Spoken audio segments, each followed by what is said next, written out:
हाय बच्चों, कैसे हो? सुनाओ।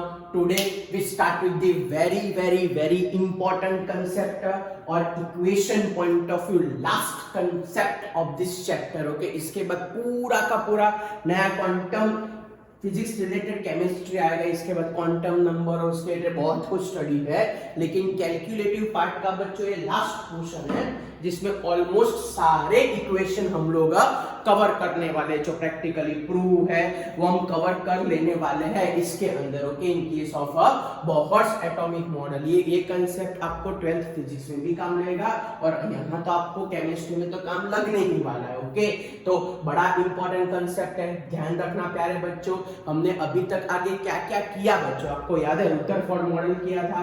हाँ, रुदरफोर्ड ने क्या बोला था कि भाई इलेक्ट्रॉन रिवॉल्व अराउंड कॉन्सेंट्रेटिंग मास जो उसके अंदर होता है एटम के अंदर, उसने डिफाइन किया था न्यूक्लियस को। उसने ऐसा बोला था कि इलेक्ट्रॉन, ये मैं बात करूं रुदरफोर्ड की, उसने क्या बोला था कि इलेक्ट्रॉन रिवॉल्व होता हुआ कहीं पे भी रिवॉल्व हो सकता है, और वो होता हुआ याद है ना कहां चला गया था? न्यूक्लियस में। मींस रुदरफोर्ड मॉडल की क्या लिमिटेशन थी?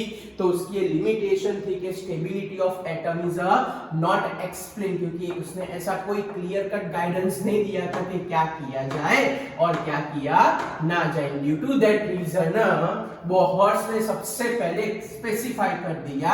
तो क्या स्पेसिफाई किया, क्या है वो स्टार्ट करते हैं। सबसे पहले बोहर एटॉमिक मॉडल। ओके, इसके पोस्टुलेट, तो बोहर ने सबसे पहले डिफाइन कर दी ऑर्बिट, क्योंकि ऑर्बिट का मतलब क्या होता है? ऑर्बिट का मतलब होता है the fix circular path, the fix circular path around nucleus, the fix circular path around nucleus का तो इन्वेंशन हो गया था, आपको पता है रुदरफोर्ड मॉडल में। Around nucleus in which electron are revolve, in which electron revolve, known as electron revolve, known as orbit, and in this case having a fixed radius and fixed velocity. yes, electron की इसके अंदर fix radius, fixed energy and fixed velocity होती है। Okay, ये ध्यान रखना है। Okay, तो ये पर्टिकुलर पाथ को हम क्या बोलते हैं? ऑर्बिट। रुदरफोर्ड मॉडल में क्या था कि न्यूक्लियस के आसपास इलेक्ट्रॉन कैसे भी रिवॉल्व कर सकता है, और इसीलिए वो धीरे धीरे अट्रैक्ट होकर कहां चला गया था? न्यूक्लियस में। अब इसने क्या कर दिया? फिक्स कर दिया कि उसके अंदर इलेक्ट्रॉन जा ही नहीं पाएगा।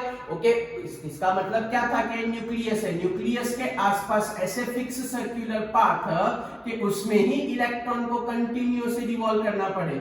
वो उसके अंदर भी नहीं जा सकता, उसके बाहर भी नहीं जा सकता, इच्छा हो वैसा एनर्जी अब्सॉर्ब करके जा सकता है, लेकिन ऐसे फिक्स सर्कुलर पाथ उसने बना दिए। In that fix circular path electrons are what? Revolve. Okay, तो ये फिक्स सर्कुलर पाथ को जो बोहर्स ने डिजाइन किया था उसको हम बोलते हैं ऑर्बिट। और इस पर से बच्चे कंसेप्ट पूछते हैं कि what is the relation between a distance from a nucleus, what is the relation between a distance from a nucleus, energy of electron, distance from nucleus.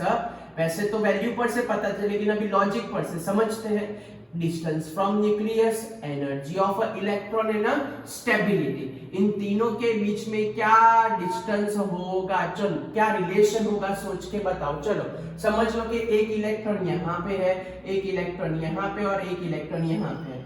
Which one is known as a most stable state? In which case electron की energy सबसे कम होती है, in which case electron की energy ज्यादा होती है। चलो सोच के बताओ आप लोग, चलो फटाफट।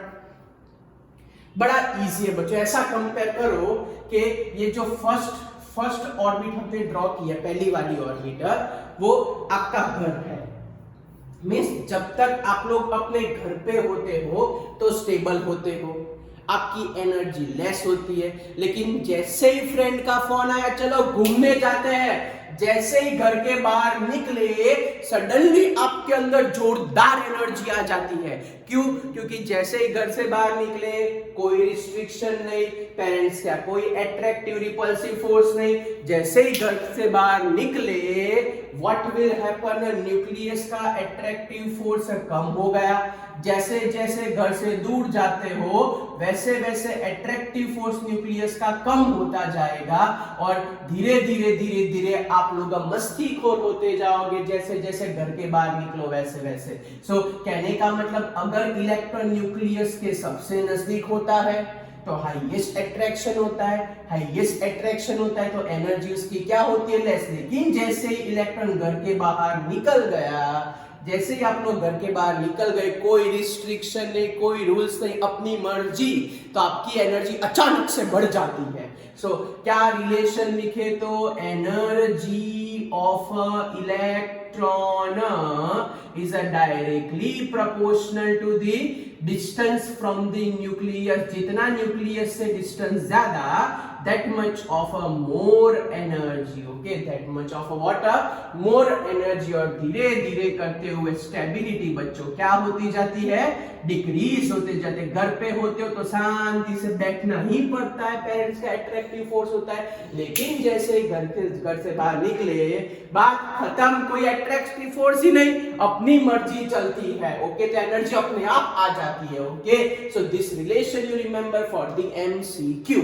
Now we start with the postulate regarding the Bohr's. यहाँ जितने भी इक्वेशन लिखूं, जो भी कुछ लिखूं, हाँ शॉर्टकट है, लेकिन साथ में बड़ा इक्वेशन भी आपको याद रखना है। शॉर्टकट की जगह है, लेकिन कई बार कुछ नया पूछ ले तो अगर बड़ा इक्वेशन आपके दिमाग में हो तो आप लोग कभी मिस्टेक नहीं करोगे, ओके। तो now we start with the postulate of a Bohr's atomic model. ये ऑर्बिट वाला भी एक पोस्टुलेट ही था, लेकिन चलो मेन पोस्टुलेट, सबसे पहला postulate, what do you mean by stationary orbiter? Okay, what do you mean by a stationary orbiter? चलो सोच के बताओ, what is the meaning of a stationary? क्या होता है स्टेशनरी का मतलब, क्या होता है स्टेशनरी का? सिंपल लॉजिक होता है स्टेबल। क्या होता है स्टेशनरी का मतलब? A stable orbit. तो electron only revolve in such a orbit, electron revolve in a such a orbiter, electron revolve in a such a orbiter in which, electron revolve in a such a orbiter in which energy neither be gained nor be lost, energy neither gained nor lost। हाँ, लेकिन ऐसा हो सकता है कि electron by absorbing energy, electron अपनी वो जो फिक्स ऑर्बिट होती है उसमें एनर्जी एब्सॉर्ब और रिलीज नहीं होती, लेकिन electron by absorbing energy transist from, electron by absorbing energy transist from, या तो jump from, transist from one stationary orbit to another stationary orbit, transist from one stationary orbit to the another stationary orbiter, or one stationary orbit to another stationary orbit, okay। और not only by absorbing, मैं और specify कर देता हूं, by absorbing or releasing energy, okay, by absorbing or what, तो by absorbing and releasing energy electron transits from one stationary orbit to the what, other stationary orbit। अब ऐसा क्यों हुआ वो हम सेकंड पॉइंट में समझते हैं, that is include a Bohr's frequency, that our second point is known as a Bohr's frequency, और इसको हम बोलते हैं ट्रांजिशन। यस, Bohr's frequency, और इसको हम नाम देते हैं ट्रांजिशन। तो what is this second postulate? ये सेकंड पोस्टुलेट में प्यारे बच्चों हम क्या इंक्लूड कर सकते हैं? सो इन दिस सेकंड पोस्टुलेट प्यारे बच्चों हम इंक्लूड कर देते हैं पोस्टुलेट में what do you mean bye transition. जैसे यहाँ पे लिखा वैसे कि समझ लो कि इलेक्ट्रॉन एक low energy containing stationery orbit में है और ये उसकी high energy containing stationery orbit. Low energy के लिए हम E1 वर्ड यूज करते हैं, हाई एनर्जी के लिए E2 वर्ड यूज करते हैं। ध्यान रखना प्यारे बच्चों, जो डाउनवर्ड डायरेक्शन में होता है उसको लो एनर्जी बोलते हैं, न्यूक्लियस के बड़ा करीब होता है, और जो अपवर्ड डायरेक्शन में होता है उसकी हाई एनर्जी बोल देते हैं, न्यूक्लियस से दूर है। अभी आगे समझाया। ओके, अब क्या होगा, electron which are present in a low energy level absorb energy. Yes, this absorption of energy in terms of photon, याद आया Max Planck? Yes sir, yes. तो ये absorb की एनर्जी और electron transfer from low energy level to what, high energy level, और electron पहुंच जाएगा कौन से स्टेट में, एक्साइटेड स्टेट में पहुंच जाएगा। जैसे कि समझ लो कि आपकी बर्थडे हो और घर से आपको मिल जाए 2000 रुपए, जाओ जलसा करो, तो क्या होगा, आपने 2000 रुपए एब्सॉर्ब किए और सीधे लो एनर्जी लेवल से हाई एनर्जी लेवल में चले गए, लेकिन दिन खत्म होते होते रुपए भी खत्म हो जाएंगे। तो क्या होगा, again you come back into the what, low energy level. या तो सारे यूज कर दोगे पैसे, या तो थोड़े बहुत बचा के लाओगे, तो what will happen, long term तक इलेक्ट्रॉन एक्साइटेड स्टेट में नहीं रहेगा। Electron again come back into the what, low energy level by emitting the energy. So this phenomenon is known as a which phenomenon, emission। absorb b photon के form में किया, emit b photon के form में किया। so this absorption and emission phenomenon को ये लोग नाम देते हैं transition। yes, this phenomenon of absorbing and releasing energy is known as what, transition। और यहाँ जो फ्रीक्वेंसी इन्वॉल्व हुई वो फ्रीक्वेंसी को बोलते हैं कौन सी फ्रीक्वेंसी, बोहर्ट्ज फ्रीक्वेंसी। तो what do you mean by transition? So electron by absorbing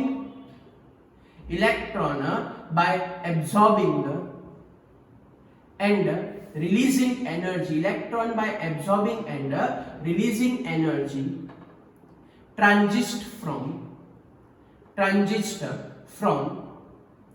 low to high and high to low energy level, low to high and high to low energy level.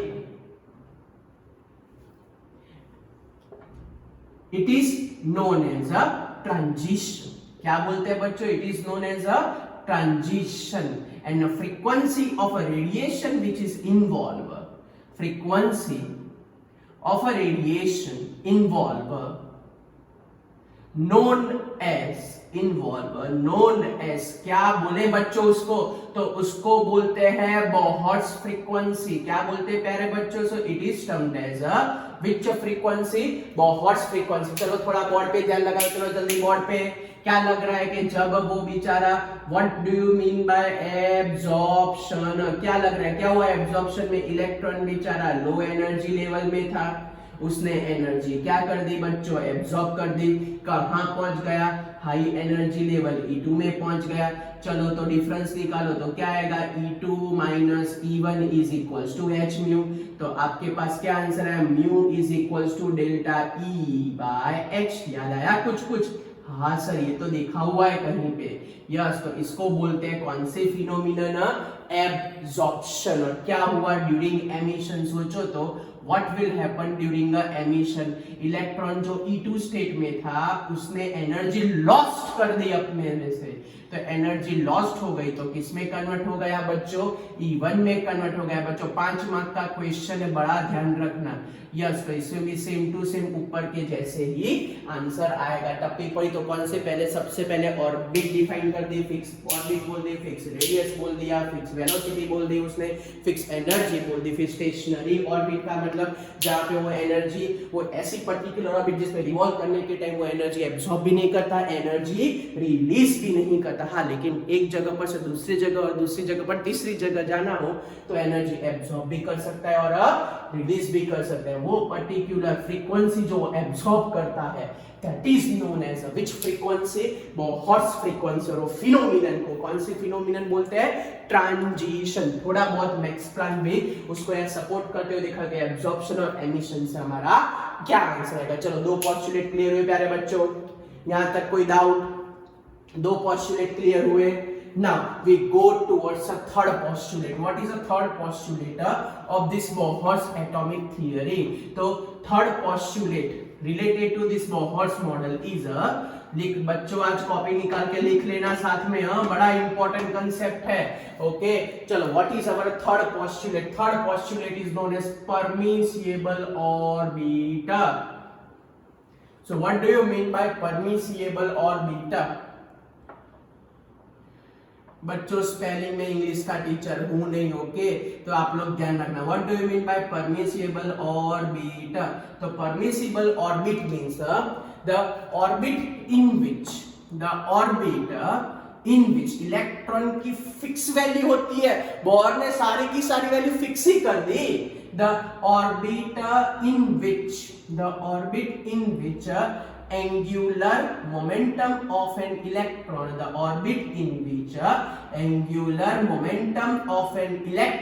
is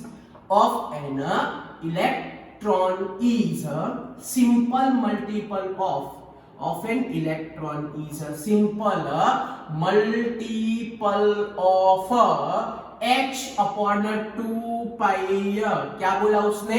वो उसी orbit में, वही उसकी permissible orbit होगी जहां पे उसका angular momentum क्या होगा, जहां पे बच्चों उसका एंगुलर मोमेंटम हमारे पास होगा किसके मल्टीपल में? h अपॉन 2 पाई के ही मल्टीपल में होगा.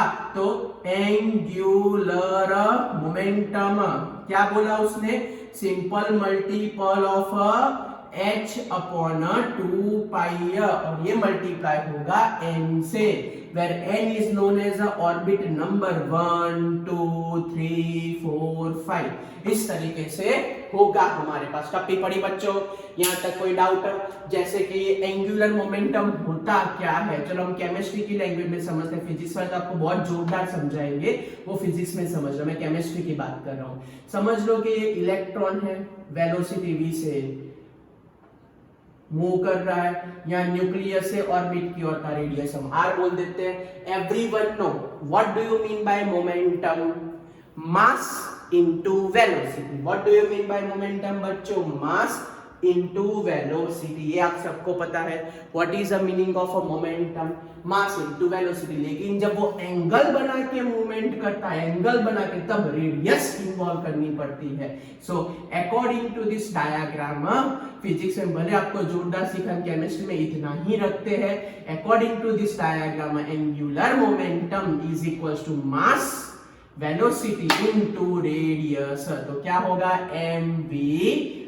तो mvr is equals to nh upon 2 pi. So this is known as a formula to calculate what? So this is known as a formula to calculate angular momentum. चलो पता चला?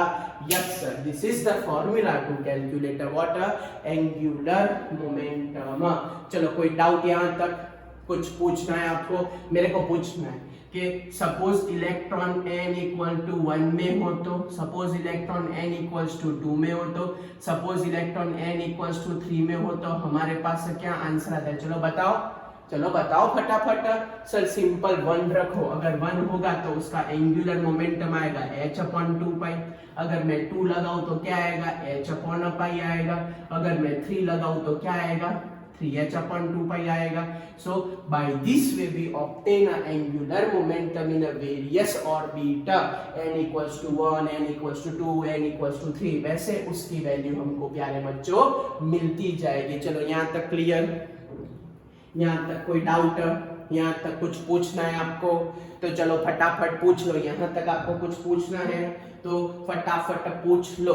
Okay चलो तो आगे बढ़ते हैं. हमारा फोर्थ पॉइंट. ओके तो based on this concept, based on angular momentum, Bohr's radius is also fix. So what is the value of that Bohr's radius which is fixed? तो बोहर्स रेडियस फाइंड करने का हमारे पास formula available है कि in case of nth orbiter, yes in case of which orbiter? तो in case of nth orbiter we having a formula to calculate Bohr's radius. That formula is rn is equals to n square s square epsilon 0 divided by n square s square epsilon 0 divided by pi M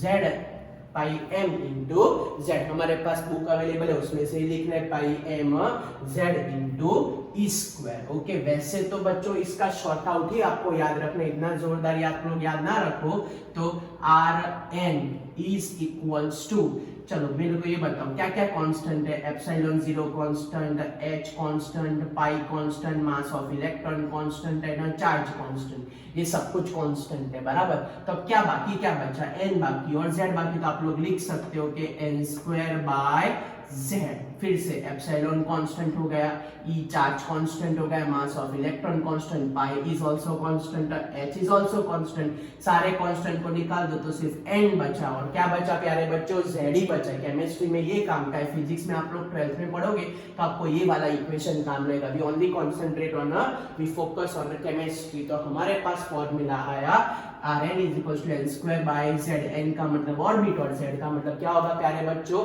atomic number. अगर मैं particularly hydrogen के साथ comparison करें, किसके साथ comparison करें, सो comparison with the hydrogen, और कोई ना हो सिर्फ हाइड्रोजन के साथ कंपैरिजन हो, तो हमारे पास रेडियस का फॉर्मूला आएगा आर एन। nth ऑर्बिट में अगर हमको रेडियस फाइंड करनी हो तो रेडियस का हमारे पास फॉर्मूला आएगा 0.53। It is a radius for the hydrogen atom, angstrom में वैल्यू आएगी प्यारे बच्चों। Okay, so this outcome you remember for the MCQ point of view and numerical point of view के nth ऑर्बिट में हाइड्रोजन के compare में अगर आपको फाइंड करना हो तो 0.53 n स्क्वायर बाय z, और ये वैल्यू एंगस्ट्रॉम में आएगी। किस में आएगी प्यारे बच्चों, ये वैल्यू अगर मैं फाइंड करने जाऊं तो किस में आएगी, एंगस्ट्रॉम में। और एक्सेप्ट हाइड्रोजन कुछ भी कंपैरिजन हो तो आप लोग ये वाला फॉर्मूला यूज कर सकते हो। तो by this way we calculate Bohr's radius. Okay, it is a fixed value of radius with comparison of the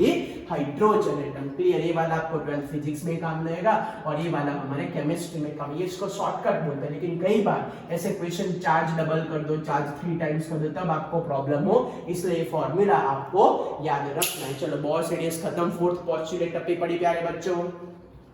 fourth postulate में आपको कुछ पूछना है, फोर्थ पोस्टुलेट में कुछ पूछना है आपको। Okay, now we shifted towards a fifth postulate. What is a fifth postulate? Fifth postulate is known as a fix value of a velocity, तो that is known as a Bohr's velocity. क्या बोलते हैं बच्चों उसको? Bohr's velocity value. क्या है Bohr's velocity का? Fix equation related to nth orbiter. Related to which orbiter? So related to nth orbiter हमारे पास क्या वैल्यू आ जाएगी? तो चलो देखते हैं। रिलेटेड टू nth ऑर्बिटर हमारे पास वेलोसिटी का फॉर्मूला है, वेलोसिटी इज इक्वल्स टू, हम क्या लिखे तो हमारे पास z ई स्क्वायर है, यहाँ पे value z e square divided by हमारे पास है 2h epsilon 0 into n। Okay, 2h epsilon 0 into n। चलो ये भी कांस्टेंट है, ये भी कांस्टेंट है, ये भी कांस्टेंट, ये भी कांस्टेंट, सबकी अगर मैं वैल्यू प्लेस कर दूं तो हमारे पास वेलोसिटी का जो आंसर आएगा, fix answer that you remember for the MCQ, 2.18 into 10⁶ ZB and n. Yes, it is in terms of meter per second. This value of a velocity you remember for the exam point of view. चलो यहाँ तक clear? So this is known as a fixed value of a Bohr's radius and this is known as a fixed value of a Bohr's velocity. चलो टप्पी पढ़ी आपको।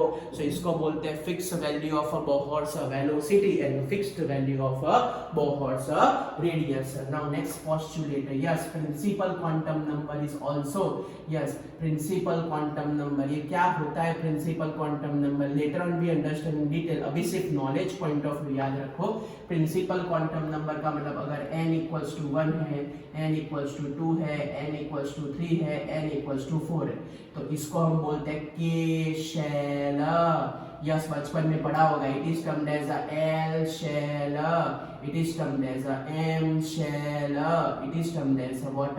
N shell. ये आप लोग ध्यान रखना। मैं बोलूं फर्स्ट ऑर्बिट तो के शेल, मैं बोलूं सेकंड ऑर्बिट तो एल शेल, मैं बोलूं थर्ड ऑर्बिट तो एम शेल, मैं बोलूं फोर्थ तो एन शेल। वैसे आप लोग पढ़ने वाले हुए। Now last and very very very very very important concept जिसके बेस हमारे पास न्यूमेरिकल अवेलेबल है, that is our seventh and last postulate. So what is that seventh and last postulate जो हमको कंपल्शन में याद रखना है. So that last postulate is how to calculate the total energy of electron.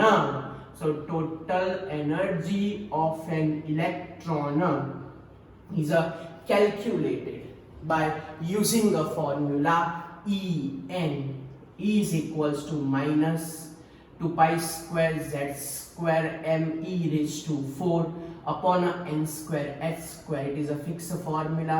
मैंने बोला था बहुत से खुद प्रूव किया था. ओके वो प्रूव करने तो नहीं जा सकते हम, लेकिन ये फॉर्मूला से आप लोग फाइंड कर सकते हो क्या. So by using this formula we find out the total energy. क्या फाइंड कर सकते हैं प्यारे बच्चों? We find out the total energy find कर सकते हैं. क्या फाइंड कर सकते हैं? We find out the total energy of an electron. चलो सबका मीनिंग समझाओ. सर Z तो पता है, Z को क्या बोलते हैं? Atomic number. What do you mean bye m? Mass of electron. What do you mean bye E? E is known as the charge of electron. What do you mean by N? Principal quantum number 1 2 3 4. Okay. What do you mean by H? That we know. इसको हम बोलते हैं कौन सा constant? Planck's constant.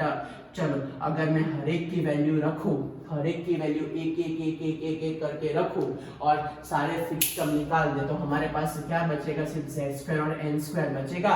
और सारी की सारी वैल्यू रखने जाए तो मेरे पास फॉर्मूला आता है En is equals to minus 13.6 n square by z square by n square minus 13.6 z square by n square electron volt.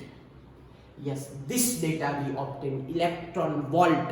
Yes, what is a conversion of electron volt into joule? So 1 electron volt is equals to 1.6 into 10 raised to minus 19 joule. This is the conversion of a electron volt into joule. अगर कभी पूछे तो आपको आना तो हर एक की value अगर मैं रखने जाऊँ तो हमारे पास ये पर्टिकुलर डेटा आता है. टप्पी पड़ी आपको. चलो फटाफट आप लोग ऐसा करो, 13.6 को इससे मल्टीप्लाई करके मेरे को आंसर बताओ. मैं आपको टाइम देता हूँ 10 सेकंड का. चलो टाइम स्टार्ट. 1 2 3 4 5 6 7 8 9 10 11. चलो टाइम खत्म. क्या किया? चलो मैं भी कैलकुलेट कर देता हूँ आपके साथ. 13.6 इंटू 1.6 क्या आंसर है? 21.7. ओके. तो हमारे पास अगर मैं जूल में कन्वर्ट करने जाऊँ इन दोनों को मल्टीप्लाई करके, जैसे कि minus 13.6 into 1.6 into 10 raise to minus 19 z square by n square. तो मेरे पास आंसर आया ये minus 21.76 into 10 raise to minus 19 z square by n square. Okay. एक बार मैं देख लेता हूँ कैमरा में कि कोई प्रॉब्लम तो नीचे दिखता तो है ना? दिखता है. अभी भी एक लाइन हम लिख सकते हैं. तो finally we obtain our answer minus 2.18 into 10 raise to minus 18 z square by n square. This is in terms of joule. अगर हाइड्रोजन एटम हुआ तो z की जगह बच्चों क्या लगाएंगे? अगर हाइड्रोजन एटम हुआ तो z की जगह लगाएंगे हम 1. So by this way we calculate the energy of an electron. चलो यहाँ तक क्लियर हुआ. चलो यहाँ तक क्लियर हुआ प्यारे बच्चों. यस. अब मेरे को एक दो क्वेश्चन है. सबसे पहला question, what do you mean by ground state of electron?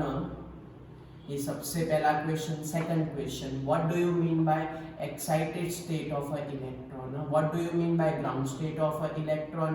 What do you mean by excited state of electron? And last one, what do you mean by this negative sign? यहाँ जो negative sign है वो क्या indicate करती है?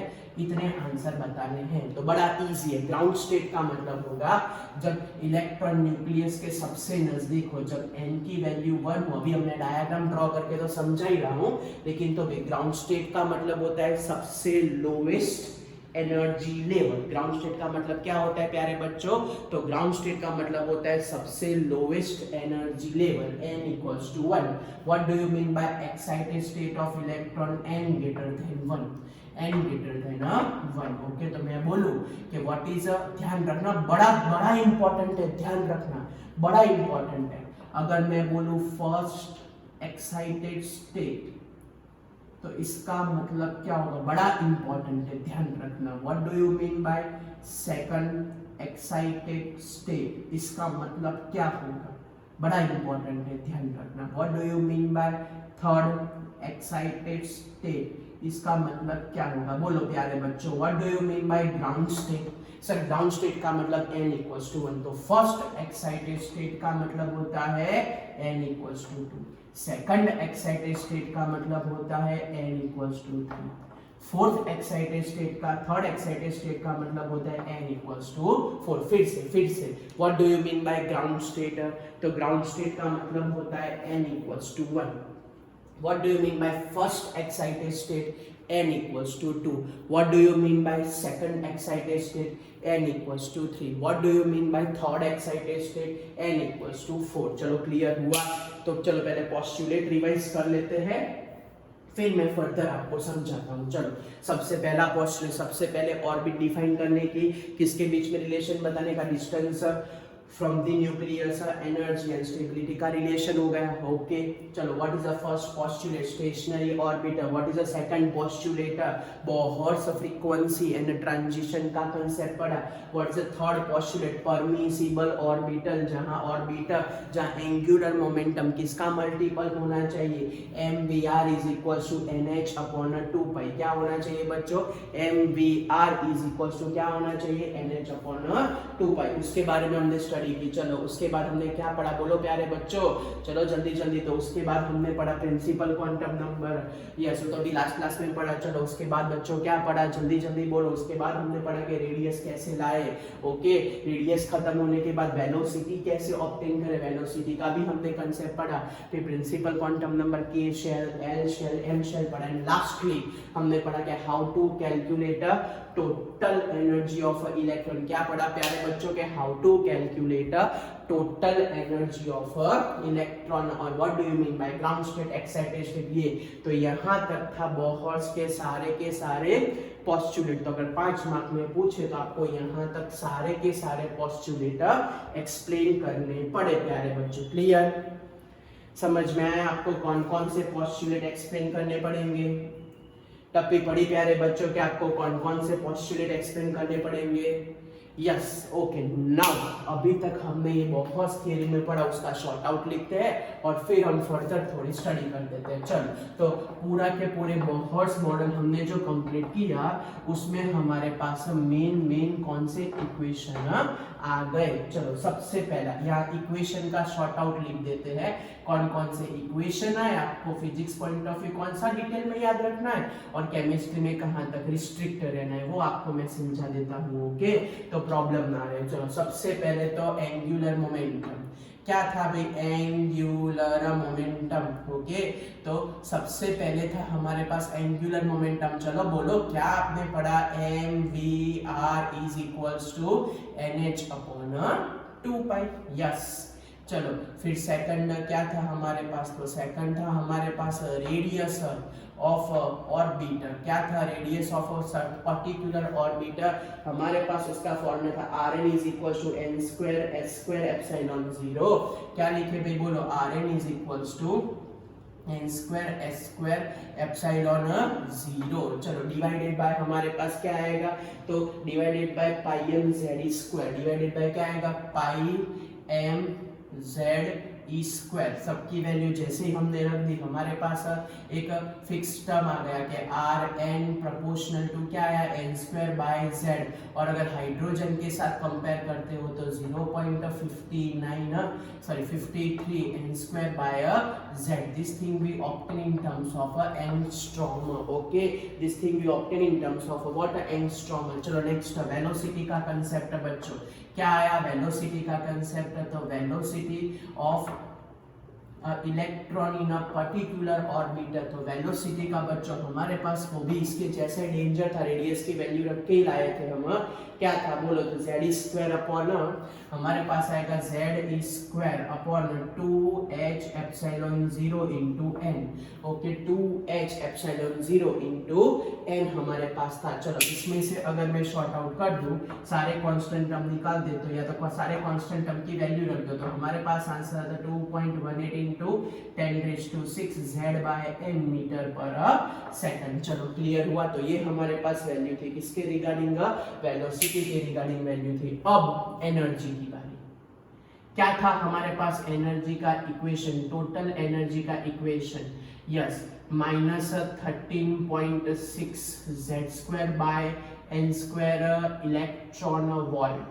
Okay अगर मैं सिर्फ हाइड्रोजन एटम की बात करूं प्यारे बच्चों, तो हाइड्रोजन एटम के लिए Z1 होता है। तो यहाँ आप लोग अगर मैं Z1 रख देता हूं तो E क्या आएगा, E मेरे पास आएगा -13.6 divide by n² electron volt value आएगी प्यारे बच्चों। ओके तो ये समझ लो कि मेरे पास न्यूक्लियस है, ये न्यूक्लियस के आसपास फर्स्ट, ये न्यूक्लियस के आसपास सेकंड, ये न्यूक्लियस के आसपास थर्ड ऑर्बिट, ये न्यूक्लियस के आसपास फोर्थ ऑर्बिट। ये हमने ऑर्बिट ड्रॉ कर दी।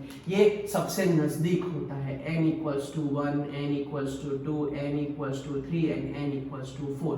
ओके समझ लो कि मैं रख रहा हूं n की वैल्यू 1, तो हमारे पास क्या आंसर आएगा -13.6 इलेक्ट्रॉन वोल्ट। चलो अब n की वैल्यू 2 रखो, कैलकुलेट करो क्या आंसर आता है। तो 13.6 डिवाइड बाय अगर 4 कर दे तो मेरे पास आंसर आता है -3.4 इलेक्ट्रॉन वोल्ट। चलो अब वापिस से n = 3 रखो तो क्या आंसर आएगा 13.6 डिवाइड बाय 9, तो हमारे पास आंसर आता है -1.511 इलेक्ट्रॉन। अब 4 लगा दो, 13.6 डिवाइड बाय मींस याद रखना आप लोग स्क्वायर करके करना है, डिवाइड बाय 16, तो भी आप लोग एक बार क्रॉस चेक कर लेना, -0.85 वोल्ट इलेक्ट्रॉन वोल्ट। तो लेक्चर के स्टार्टिंग में मैंने आपको रिलेशन सिखाया था एनर्जी और डिस्टेंस का, देखो दिख रहा है।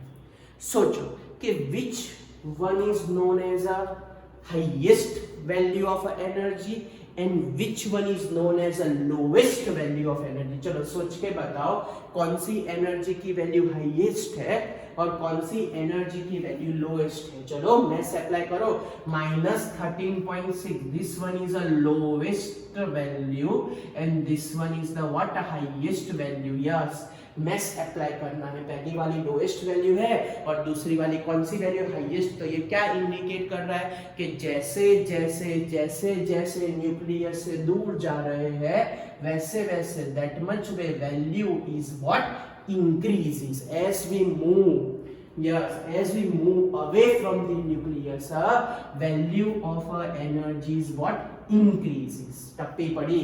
तो अगर आपको कोई पूछे कि at which condition, अगर मैं पूछूं at which condition value of energy becomes 0, अगर ऐसा क्वेश्चन है कि at which condition value of n, at which condition value of a total energy is 0, तो आप लोग क्या प्रेडिक्ट करोगे, what do you mean bye 0 value, total energy 0 कब होगी। सोचो आपने देखा कि -13 धीरे धीरे वैल्यू इंक्रीज होते होते होते कोई एक स्टेज तो आएगा जब वैल्यू 0 की। सोचो प्रैक्टिकली अगर मैं देखने जाऊं तो जब n की वैल्यू इनफाइनाइट होगी, n की वैल्यू क्या होगी इनफाइनाइट, तो अगर फॉर्मूला में मैं इनफाइनाइट रखूं तो किसी का भी डिनोमिनेटर अगर इनफाइनाइट होता हो तो उसका आंसर क्या आता है 0 आता है। तो कहने का मतलब when n is infinite, infinite का मतलब वो अपने न्यूक्लियस को छोड़ के बाहर चला गया। What do you mean bye infinite, infinite का मतलब ऐसा समझने का कि वो अपने न्यूक्लियस को छोड़ के बाहर चला गया, that is known as infinite. क्या समझने का इनफाइनाइट का मतलब वो अपने न्यूक्लियस को छोड़ के बाहर मूव कर गया, छोड़ के ही चला गया, बाहर इलेक्ट्रॉन चला गया, उसको बोलते हैं ये 0 इलेक्ट्रॉन वोल्ट, उसको बोलते हैं infinite. And that energy future में हम इसको नाम देंगे ionisation enthalpy. Yes the minimum amount of energy required to remove electron from its outermost orbit is known as which energy? Ionization enthalpy. फिर से बोल रहा हूँ, जीरो कब आएगी एनर्जी? सोचो कि जब इलेक्ट्रॉन इनफाइनाइट डिस्टेंस पे चला जाए। इनफाइनाइट का मतलब क्या होगा? अपने ऑर्बिट को छोड़ के न्यूक्लियस के अट्रैक्शन से फ्री हो जाए, उसको बोलते हैं इनफाइनाइट बोलते हैं। क्या बोलते हैं प्यारे बच्चों? उसको इनफाइनाइट बोलते हैं। ओके, और दैट एनर्जी फ्यूचर में पढ़ेंगे चैप्टर 3 में कि उसको क्या बोलते हैं? Ionisation enthalpy. चलो क्लियर हुआ बच्चों? एनर्जी का कंसेप्ट क्लियर हुआ? ये था कि जैसे जैसे न्यूक्लियस से दूर जाए वैसे वैसे एनर्जी इंक्रीज होती जाती है एंड स्टेबिलिटी क्या होती है? डिक्रीज। वो अपने न्यूक्लियस से दूर ही चला जाता है फिर अगर इनफाइनाइट पे पहुंच जाए तो। चलो कोई डाउट बच्चों? कुछ पूछना है? कोई डाउट है यहाँ तक? कुछ पूछना है आपको? Okay, so this is all about the Bohr's concept. Okay, this is all about the which concept? Bohr's concept. अब इस पर से कैसे कैसे क्वेश्चन आते हैं, क्या क्या पूछते हैं, एक दो एग्जांपल लेके करते हैं, फिर जब न्यूमेरिकल चालू करेंगे तब और डेप्थ में करेंगे। पहले यहाँ तक क्लियर हुआ? चलो पोस्टुलेट याद कर दो। बोलो सबसे पहला पोस्टुलेट क्या था? चलो फटाफट, what is the first postulate? Sir आपने पोस्टुलेट के पहले ऑर्बिट की डेफिनेशन दी, चलो वेरी गुड। ऑर्बिट के बाद डिस्टेंस वाला समझाया, और भी वेरी गुड। चलो फिर नेक्स्ट क्या समझाया? Stationary orbiter. फिर क्या समझाया? Bohr's frequency. फिर क्या समझाया? Permissible orbiter. फिर क्या लाए? एंगुलर मोमेंटम लाए। फिर क्या लाए? रेडियस लाए। फिर क्या लाए? वेलोसिटी का इक्वेशन लाए सर। फिर क्या बोला? क्वांटम नंबर प्रिंसिपल के बारे में कुछ बोला। फिर क्या बोला आपने सर? टोटल एनर्जी की बात की। एक नेगेटिव साइन रहता है। What do you mean by this negative sign? Negative sign indicate that energy of a electron in a bounded form, energy of electron in a bounded state is differ from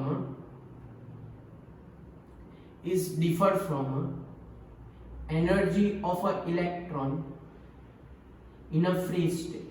Energy of electron in a free state, and due to that reason we obtain this negative sign. इसका मतलब क्या? इसका मतलब ऐसा समझो कि आपकी energy आपके घर में और आपकी एनर्जी आपके घर के बाहर फ्रेंड्स के बीच में होता है ना डिफरेंस बच्चों?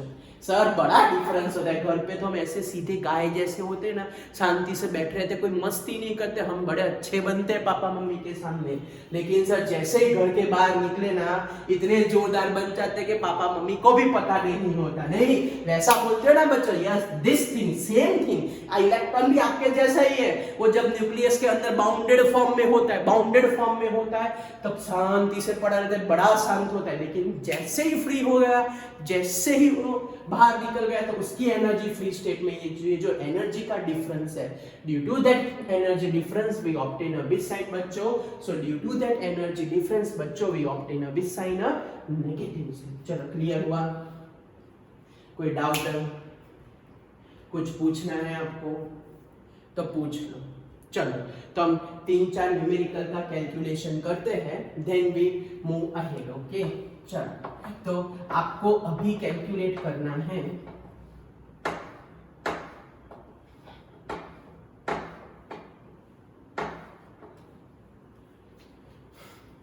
सबसे पहला calculation. First we calculate angular momentum. Angular momentum आपको ये कैलकुलेट करना है in case of n equals to 1, 2, 4, 6 and 7 क्या होगा एंगुलर मोमेंटम। फिर आपको कैलकुलेट करना है radius for a hydrogen atom, only for hydrogen atom, radius for a hydrogen atom in n equals to 1, n equals to 2, n equals to 4। Okay फिर next आपको calculate करना है। चलो पहले इतना कर देते हैं, बोलो फॉर्मूला बोलो। MVR is equals to NH upon 2 pi. इसके अंदर RN का फॉर्मूला क्या था? चलो n² by Z into 0.53 angstrom. Okay n² by Z into 0.53 angstrom. चलो वैल्यू लगा देते हैं। सबसे पहले अगर मैं n इक्वल्स टू 1 लगाऊं तो प्यारे बच्चों क्या आंसर आएगा? M V R is equals to H upon 2 pi. अगर मैं n इक्वल्स टू 2 लगाऊं तो क्या आंसर आएगा, M V R is equals to H upon pi. अगर मैं n इक्वल्स टू 3 लगाऊं तो क्या आएगा, तो M V R is equals to 3/2 h by pi. अगर मैं n इक्वल्स टू 6 सॉरी है तो है ही नहीं 4 लगाते हैं तो 2h बाई पाई आएगा। अगर n इक्वल्स टू 6 लगाए तो M V R is equals to क्या आएगा, 3h बाई पाई आएगा। n इक्वल्स टू 7 लगाए तो क्या आएगा, M V R is equals to क्या आएगा, 7h अपॉन 2 पाई आंसर आएगा। टप्पी पड़ी। चलो रेडियस का कैलकुलेशन, सबसे पहले हाइड्रोजन एटम ही बोला है तो z इक्वल्स टू प्यारे बच्चों क्या हो जाएगा, तो z इक्वल्स टू प्यारे बच्चों हो जाएगा 1। क्या हो जाएगा, z इक्वल्स टू 1 हो जाएगा। चलो तो सबसे पहले n इक्वल्स टू 1 में कैलकुलेट करते हैं तो r1 is equals to 1 square into 0.53 angstrom. तो आंसर रिमेन सेम 0.53 एंगस्ट्रॉम। टप्पी पड़ी। यस भले सिली कैलकुलेशन लेकिन एग्जाम में तब क्लिक नहीं होती। Okay r is equals to क्या करें, 2 स्क्वायर इनटू 0.53 तो क्या करें 4 इंटू 0.53 तो हमारे पास क्या आंसर आ जाएगा, 211 and 2.12 angstrom is our answer. अगर मैं n इक्वल्स टू 4 लगाता हूं प्यारे बच्चों तो क्या आएगा, बोलो जल्दी, r4 इज इक्वल्स टू क्या आएगा, 4 स्क्वायर इंटू 0.53 तो क्या करें 16 इंटू 0.53 मल्टीप्लाई कर देते हैं 53 इंटू 16 035 ये 8 हो जाएगा 1 हो जाएगा 31 8 4 एंड 8। ओके तो हमारे पास प्यारे बच्चों आएगा 8.48 एंगस्ट्रॉम इज अवर आंसर। टप्पी पड़ी। So by this way we calculate for a hydrogen atom. Same way velocity का भी कैलकुलेशन होता है, एनर्जी का तो कैलकुलेशन करके आपको बताया। ओके एक बार बच्चों रेडियस का क्वेश्चन पूछा था कि what is a radius, what is a radius, या तो calculate a radius for a calculator radius for a calculator radius for a lithium, calculator radius for a B+2, calculator radius for a B+3। इन तीनों के लिए radius find करो। Okay ये हमारा question था। तो now how to calculate the radius for this three, बोलो। तो रेडियस कैलकुलेट करने के लिए सबसे पहले फॉर्मूला चाहिए। क्या था फॉर्मूला, ओके तो क्या था formula, n square by z 0.53 angstrom हमारे पास फॉर्मूला था। तो आपके पास क्या क्या डेटा होना चाहिए, तो हमारे पास एक n का डेटा होना चाहिए और दूसरा z का डेटा होना चाहिए। दो डेटा चाहिए, एक n का डेटा और एक z का डेटा। क्या क्या डेटा होना चाहिए प्यारे बच्चों, तो फॉर्मूला के रिलेटेड हमारे पास एक n का डेटा होना चाहिए और दूसरा कौन सा डेटा होना चाहिए बच्चों, z का डेटा। n का डेटा होना चाहिए और किसका डाटा होना चाहिए, z का डाटा होना, एक n का डेटा चाहिए और एक z का डेटा चाहिए। चलो देख लेते हैं n का डेटा और z का डेटा। चलो सबसे पहले मैं बात करता हूँ Li+, फिर मैं बात करता हूँ B+2 की, उसके बाद मैं बात करता हूँ B+3 की। Lithium atomic number we all know that 3, beryllium atomic number 4, boron atomic number 5। चलो एटॉमिक नंबर, अब n कैसे डिसाइड करें, n बोलो। लिथियम के लिए आप सबको पता है 2,1, बेरिलियम के लिए 2,2, बोरॉन के लिए 2,3। तो ये हमारे पास ये फर्स्ट पूरा सर्कल बनाना, ये आपको समझाने के लिए सिर्फ ड्रॉ कर रहा हूं, आपको पूरा सर्कल बनाना है। ओके चलो तो पहले तो n equals to 1, n equals to 1, n equals to 1, n equals to 2, ये +2 करते हैं। चलो तो और क्लियर होगा, ये n इक्वल्स टू 2, ये n equals to 2। Clear, okay.